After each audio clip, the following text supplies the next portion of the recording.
Right, good evening people. Okay, this is going to be quite an interesting video. I don't know how long this is going to go for. It could be in 2 parts, it could be in 1 part, so just bear with me. Last week, one of the people that I follow on Twitter, a guy called Josu Sanchez, released an article on his website, itsjustmovies.com, regarding or saying why they should make a Smallville feature film. Now, I've read the article and I thought to myself, right, you know, the guy does make some excellent points, but there are a few snags as to why I feel there's a likely chance that it may not be a feature film. And one of the main reasons is you've got to look at what's happened to other TV shows in the past. You know, shows like Sex and the City, 24, which has also recently just finished its season, its series. Who else have we got? X-Files, and you know, and there's another number of shows that have all finished, and then they made the transition to movies. You know, Sex and the City has had 2 movies. X-Files has had 2 movies. Serenity, which is actually a movie of the TV show Firefly, well, that didn't do particularly well, and this is what scares me about a Smallville film being done. When I look at what's happened to Firefly, it got cancelled like after the first season. Not only did it get cancelled, but when fans cried out for a movie, and a movie did come out, well, the movie didn't do really well. Okay, so this is what happens when you get demands from and requests from fans. When they demand something so much, and the producers or, you know, the distributors or whoever's making the movie are thinking, right, okay, so this fan wants that fan wants this fan wants that, all of these fans want all these things, how the hell are we going to put it together? We can't put that in because that's already been done elsewhere. We can't put this in because that's already been done. Or we can put this in, but it may not make the fans happy.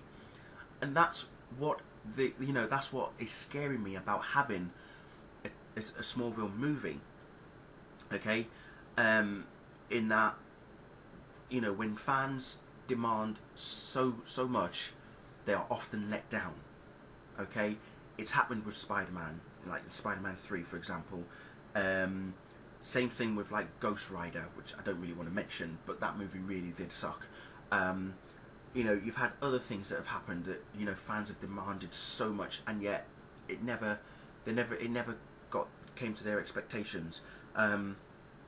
You know, I would love for a Smallville movie to be done, but the other reason why I don't think it will happen is because it might, I mean, even if it's, I'm not saying it should be a movie in the big screen, it could just be a TV movie, or it could just go straight to DVD. I'd rather, to be honest, that it didn't go straight to DVD. I'd rather either see it on TV or on the big screen, because, you know, if you're gonna bow out a show that has ran as long as Smallville, you've got to do it in style. You know, you've got to do it in big style. So it's either going in the cinema or going on the TV for at least until it goes on to DVD. But I look at Tom Welling and I look at Erica Durance. Yes, they are big names in the TV world. That's the thing. In the TV world, they are big names. Okay, because of the characters that they play as well. But in the movies, they've not had that many films between them. Okay, so it's going to be difficult for them to even be put forward for like a Smallville, not Smallville movie, but like the Superman movie, because I know that there's a lot of fans who are on Twitter making petitions to get Tom and Erica in a new Superman movie that's being developed by Chris Nolan. That's all well and good, but if you look at what Chris Nolan has done over the years with all of his movies, he's always had big name actors: Christian Bale, Michael Caine, Hugh Jackman, Leonardo DiCaprio. He always goes for the really big names. So he might look at Tom and think, okay, yeah, you played Clark Kent in Smallville, but can you really step it up that little bit more and portray Superman in the way that Christopher Reeve did, or in a manner that will get the fans thinking, oh my god, the guy's perfect for the role. You know, that's the key thing.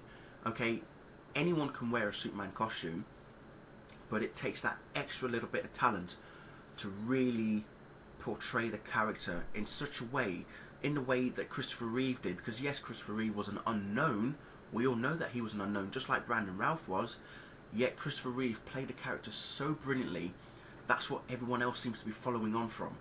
It's like, okay, how can we better what Christopher Reeve did? How can we overcome what Christopher Reeve did? How can we follow that example?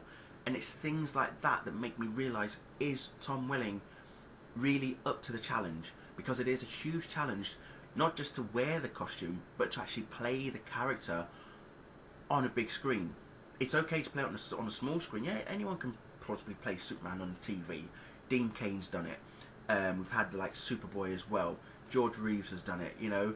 So it's about having him turn around and say, okay, let me show you what I can do. You want me in the movie? I want to be in the movie. The fans want me in the movie. Let me show you what I can do. And yeah, I want Tom to have that gutsy, arrogant sort of look about him to say, look, the fans demand that I be in the movie, so let me do it and let me show you what I can do.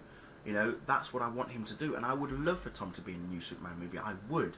I'm not saying that he shouldn't, but if Chris Nolan doesn't think that he fits the bill, then there's nothing that anyone can do.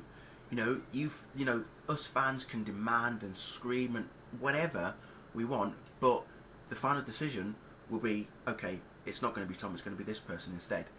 You know, it could even be between Tom and Brandon.